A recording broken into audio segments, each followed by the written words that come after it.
पहले राउंड की बातचीत के बाद ईरान ने अमेरिका को दो टूक शब्दों में चेतावनी दी। तेहरान के मुख्य वार्ताकार मोहम्मद कालीबाफ ने कहा कि हार्मुज गलियारा अब पहले जैसा कभी नहीं होगा। उन्होंने कहा कि हार्मुज को अब पूरी तरह से ईरान ही कंट्रोल करेगा।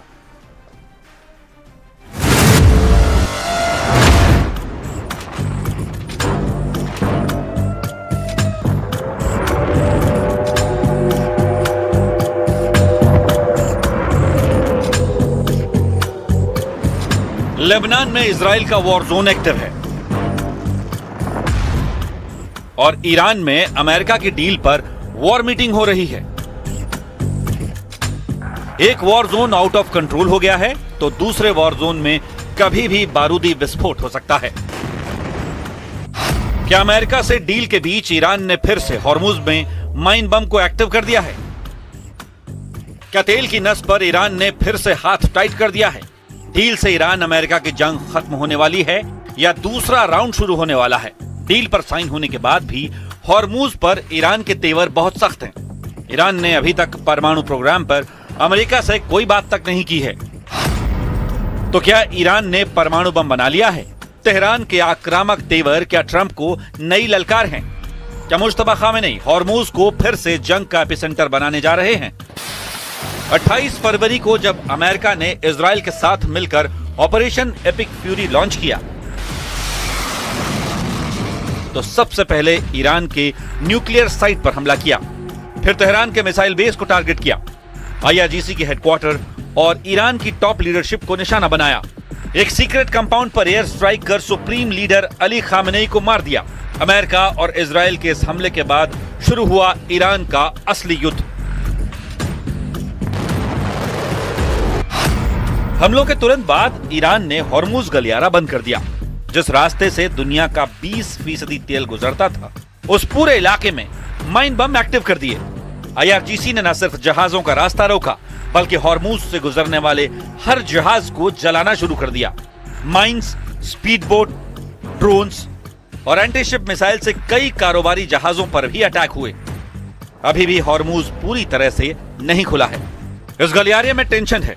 स्विट्जरलैंड में बातचीत का पहला राउंड हो चुका है लेकिन ईरान ने हॉर्मुज पर लाइफ टाइम कंट्रोल का दावा ठोक दिया है।